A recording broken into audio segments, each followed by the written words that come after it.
Kakadosh Boker Tov. We're continuing with Siman Tzadik Chetziv Bet. Maran says, "Lo yitpalel b'makom sheyesh davar shemevatel kavanato, velo b'sha'ah mevatel et kavanato." A person should not pray in a place where it's going to bother his concentration, or not at a time that it's going to bother his concentration. But then he says, "V'achshav nizarim b'chol zeh." However, though nowadays we're not careful in all these things, mipnei she'anu ein anu mechavanim kol kach b'tfilah.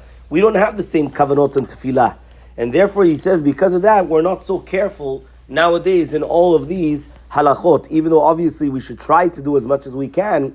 However, though, it's not the same. Here in the Mishnah Berurah, he comes and he brings down, what are we talking about exactly?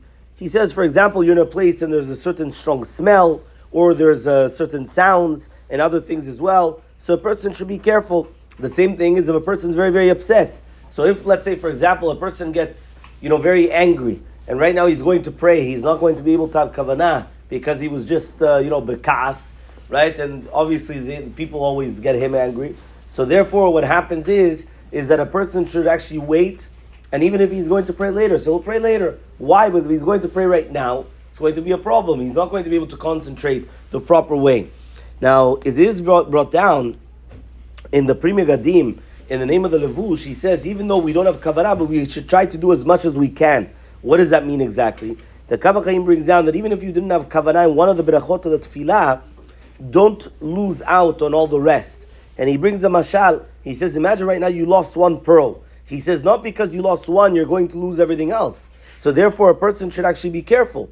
And the Or Letzion actually says that if this actually happened, right, a person should not, he shouldn't even feel remorse in the middle of tefillah, but rather put attention to the tefillah, and then that's it. Why? A person starts rushing through the tefillah, and all of a sudden he stops and he says, chaval, I just missed out half the tefillah. So what happens? Now he's going to start feeling remorse and feeling bad about it. He says, no, not even that. You come and you just continue the Amidah, but now you put your full concentration onto that. And it's actually brought down in the Mishnah Berurah, in the Shmirat HaLashon.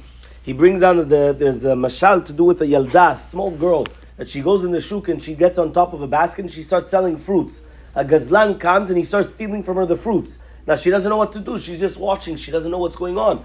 So then somebody comes to her and he tells her, no, I don't understand you. If you're just going to wait and stand there, they're going to steal everything from you. What should you do? Grab whatever you can back, which means that he's grabbing everything, putting it in his basket. You go to his basket, you grab everything as much as you can back, because that at least, whatever you're grabbing back, that's what's going to stay in your hands. So the same thing, that's the way that we should do it. I'll finish off with what we mentioned, the remez yesterday, what we mentioned it as a hint yesterday, but it's actually brought down, whether it's in the Mizmor LaAsaf and also the Ben Yishchai and Aderet Eliyahu, they come and they say as follows: all the tefillot that a person says without kavanah, yesterday, if you remember, we said it does not go up to Shamayim.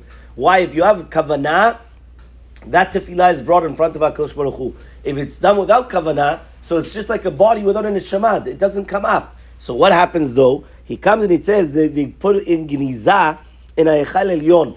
They're putting a ginizah. Now what happens? He says if a person does teshuvah and he prays from then on from his heart, so then all of a sudden those tefillot that were done without kavanah, they go up with the tefillot that were done with kavanah, with concentration. So therefore a person should realize that no matter what happens, the tefillah is never put, or is never goes in vain, it never goes without anything, it will always go up. But just we have to pay attention to try to do it with kavanah, so that way we're going to be able to bring up all our tefillot in front of HaKadosh Baruch Hu, so that way He could answer us, Bezrat Hashem.